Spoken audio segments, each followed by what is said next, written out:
Okay, good. Thank you for the opportunity to be here today to talk to you about the threat from North Korea, and particularly the threat from electromagnetic pulse, EMP, which would result from the high-altitude detonation of a nuclear weapon, generating an EMP, which is in effect a super energetic radio wave, you might think of it, or super lightning, that would destroy electronic systems, including electric grids and all the critical infrastructures that support life in this country and that depend upon them. This threat has been described a couple of times in the beginning of this hearing as unlikely. I would recommend that we not use that term in reference to an EMP. Maybe a better word would be unknown. I suspect people will continue to describe an EMP threat as unlikely up until the day before North Korea actually attacks us, just like we did with the 9/11 attack. That the day before it happened would have been regarded as highly unlikely. So I just wanted to bring that back to your attention. I posted that video on October the 17th. It was the EMP Commission talking about the possibility for a EMP strike on the US mainland. This commission was disbanded after this meeting, so they were to continue no more. However, new news report, maybe some good news on the horizon, which is US Congress reactivates committee to assess possible EMP attack by North Korea.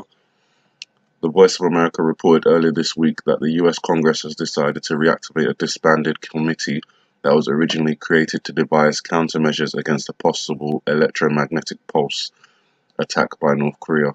The committee was called the Commission to Assess the Threat to the United States from Electromagnetic Pulse Attack.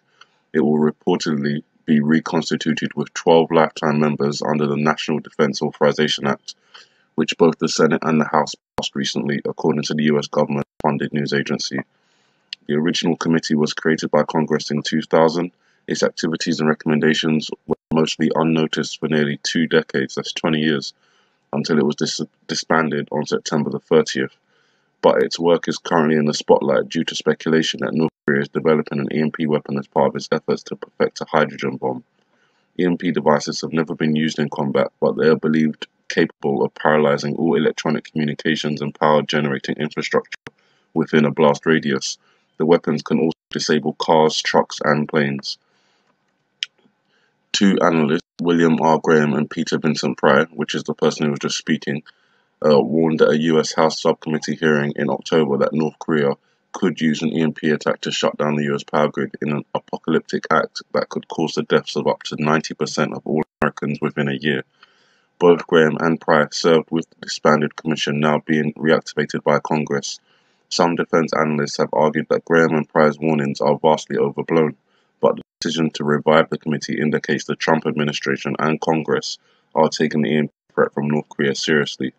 38 North, a respected website that analyzes North Korea, said in the June article that Russian technicians may have accidentally transferred the design of Russia's super EMP warhead to North Korea before 2004, which would mean, 13 years ago.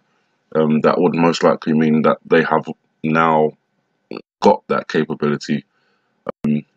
So I just wanted to bring that to your attention. It's good that the EMP threat is being taken seriously, but is it too little too late? This committee has been in place and warning for over 20 years, and only now are they being taken seriously. They were disbanded on September the 30th, so for the whole of October and the whole of November, we've had no further analysis on this potential for an EMP. Only now, after North Korea just launched their latest missile, are they being, reinstated. Obviously, it was in progress through the Senate and the House, but it's taken too long. So, although it's good news that this has been, reactivated, as I said, is it too little too late? We'll see. Just want to bring that to your attention so you guys can be aware of that. And that's it.